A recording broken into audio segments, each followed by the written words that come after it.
بسم اللہ الرحمن الرحیم نحمدہ ونصلی علی رسولہ الکریم اما بعد۔ تو میرے دوستوں اور بزرگوں، ہماری بات جو سیرت کے موضوع پر چل رہی تھی، اس میں ہماری بات یہاں تک پہنچی تھی، اسراء اور معراج کے حوالے سے چل رہی تھی، اور اسراء اور معراج کے حوالے سے بھی ہماری بات جو تھی وہ اسراء کے آپ بیت المقدس پر پہنچے، اور پھر آپ کے توقع پہ بات چل رہی تھی کہ جبرائیل علیہ السلام نے انگلی کا اشارہ اس پتھر پہ کیا، جو بڑا پتھر تھا، اس میں ایک سوراخ ہو گیا اور آپ نے براق کو اس سوراخ میں باندھا۔ تو توقع کرنا ہے اللہ جل شانہ پہ، ٹھیک ہے، اسباب اختیار کرنا ہے، پر اسباب کا یقین نہیں رکھنا کبھی بھی۔ اللہ جل شانہ نے آزمائش کے لیے دنیا بھیجی ہے، دنیا میں ہر چیز اسباب کے ساتھ جوڑی ہوئی ہے اللہ پاک جل شانہ نے، پر اسباب کا یقین نہیں اپنانا۔ دوائی کے سوا شفا نہیں مل رہی، مل بھی جاتی ہے کبھی کبھی، کبھی کبھی نہیں بھی ملتی، دوائی کھانے سے شفا، پر اللہ جل شانہ اگر چاہیں تو بغیر دوائی کے بھی شفا دے سکتے ہیں، ٹھیک ہے۔ تو آگے ہم اپنا موضوع چلاتے ہیں۔ تو آپ علیہ السلام نے کہا کہ مجھے تھوڑی سی نا پیاس لگی، اور جبرائیل علیہ السلام نے میرے سامنے 2 برتن کیے، ایک برتن میں تھا دودھ اور دوسرے میں شراب تھی، اور ایک روایت میں آتا ہے کہ آپ علیہ السلام فرمائے، جس کا مفہوم یہ ہے کہ میرے سامنے 3 برتن کیے، 3 لائے گئے برتن میرے سامنے، ایک میں دودھ تھا، دوسرے میں شراب تھا، تیسرے میں پانی۔ تو میں نے دودھ کو اختیار کیا، تو جبرائیل علیہ السلام بہت خوش ہوئے، اور انہوں نے کہا مبارک ہو یا رسول اللہ آپ کو، آپ نے صحیح چیز کو اختیار کیا ہے۔ اگر آپ صلی اللہ علیہ وسلم شراب کو اختیار کرتے تو آپ کی ساری امت گمراہ ہو جاتی، اور آپ اگر پانی کو اختیار کرتے تو آپ کی ساری امت اس پانی میں غرق ہو جاتی۔ تو آپ نے یہ اچھا فیصلہ کیا، کیونکہ دودھ جو ہے، دودھ وہ آدمی کی حیت میں ہے، جیسے ماں بچے کو پیدا کرتی ہے تو سب سے پہلے جو اللہ جل شانہ ماں کے لیے، اس بچے کے لیے رزق کا بند وہ دودھ ہوتا ہے، اور کس کا دودھ؟ ماں کا دودھ، اور اس کے اللہ جل شانہ ماں کے جسم سے اس کو روانگی کرتا ہے اور بچے کو ملتا ہے، صاف شفاف دودھ ہوتا ہے۔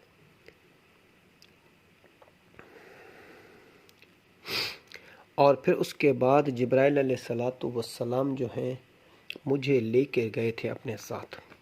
مسجد الاقصی میں، اور مسجد الاقصی جو تھی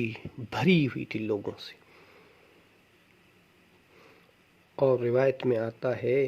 کہ اذان دی گئی، روایت میں آتا ہے کہ اذان دی گئی وہاں پہ، جو مسلمان آج تک اذان دے رہے ہیں وہی اذان آپ علیہ السلام کے سامنے دی گئی، اور حضور اکرم صلی اللہ علیہ وسلم نے فرمایا، جبرائیل علیہ السلام نے آپ علیہ السلام کو فرمایا، یا رسول اللہ، آپ نے فرمایا یہ کون لوگ ہیں؟ کہنے لگے یا رسول اللہ یہ جو ہیں، یہ سارے جو ہیں، یہ انبیاء علیہ السلام ہیں۔ اللہ جل شانہ نے حضرت آدم علیہ السلام سے لے کے حضرت عیسیٰ علیہ السلام تک کل انبیاء علیہ السلام کو مسجد الاقصی میں آپ کے استقبال کے لیے جمع کیا ہے، کہ آپ کو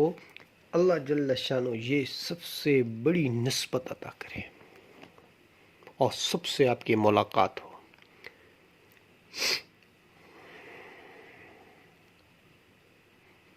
اور یہ بھی آتا ہے روایتوں میں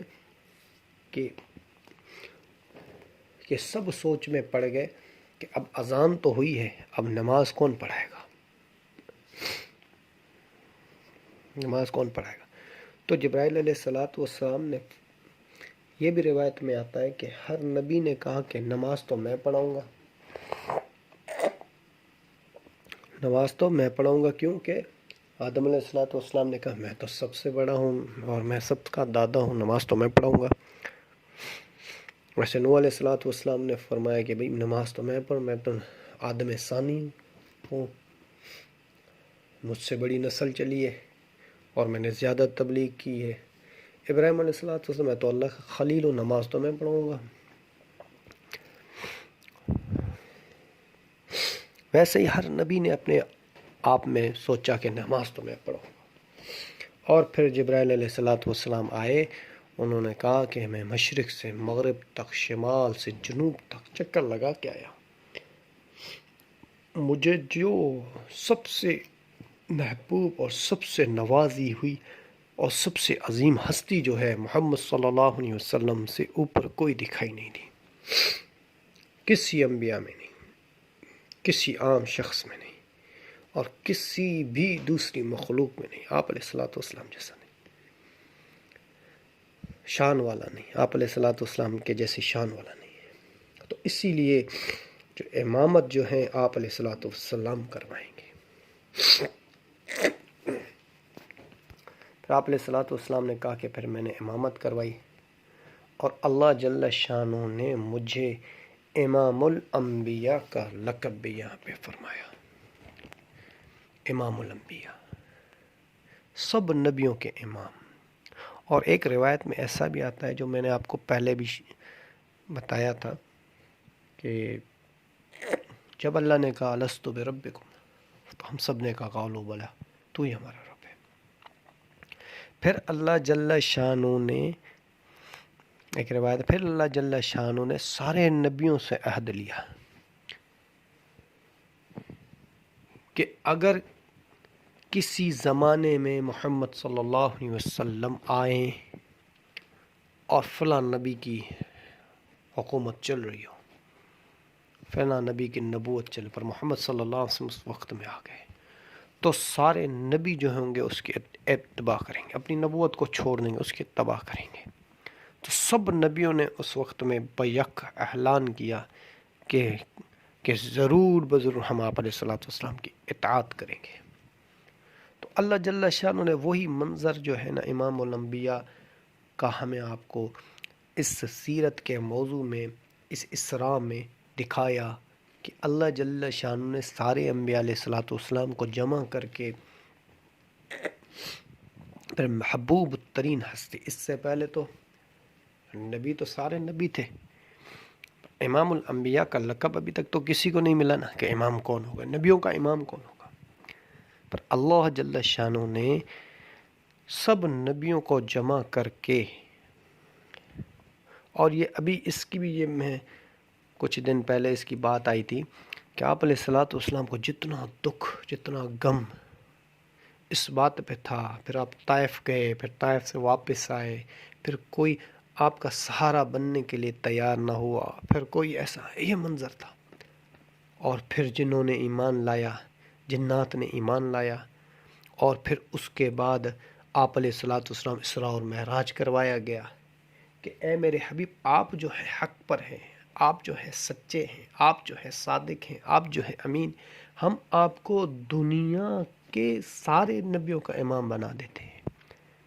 پھر اللہ نے آپ علیہ السلام کو اس عالی شان، اس عظیم، اس شان سے نوازا کہ اللہ نے آپ کو امام الانبیاء بنا دیا، سارے نبیوں کے امام بنا دیا۔ یہاں پہ آپ کو سارے نبیوں کا امام بنایا گیا ہے۔ اور پھر اس کے بعد فرماتے ہیں کہ جبرائیل علیہ، پھر سارے نبی چلے گئے، پھر جبرائیل علیہ السلام مجھے لے کر صخرہ یا کوئی جگہ وہاں پہ لے کے گئے جہاں پہ اللہ جل شانہ نے میرے لیے سیڑھیاں لگائی تھیں آسمان تک، اور جہاں سے